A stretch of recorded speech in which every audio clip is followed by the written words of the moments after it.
Hey everyone, let's get right to it. Next forum. So, first thing I'd like for you to do as we think about this concept of nationality is first click on the destruction of tea at Boston Harbor right here. And so a lot of you may have studied this in your high school classes, the concept of taxation without representation. I'm interested in a little bit of a different angle, kind of the racial component.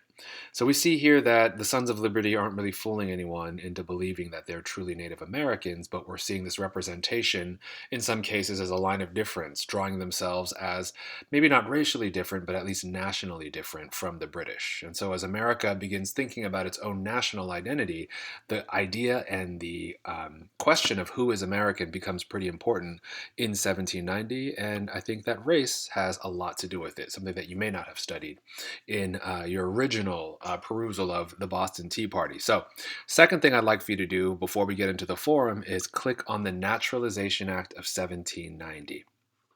And so I want you to scroll down to chapter 3. You can see that this is the first Congress, and they're going to define what it really means to be American. So a lot of people understand at this point that birthright in a state of the United States can give people citizenship. But what about this concept of naturalization? What if someone comes here as a migrant?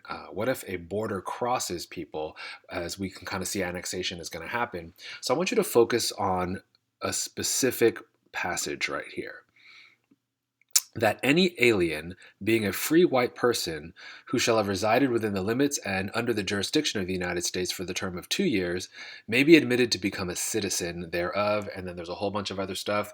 Let's focus really on that passage right there. And so you can kind of see here that it's a very explicit reference to race. And to become an American, to naturalize as an American, you had to both be free and you had to be white. The implication was that there were some white people who were not yet free. Upon their freedom, whiteness would be granted to them. Other questions like, well, what about Mexican people as the colonies kind of moved west?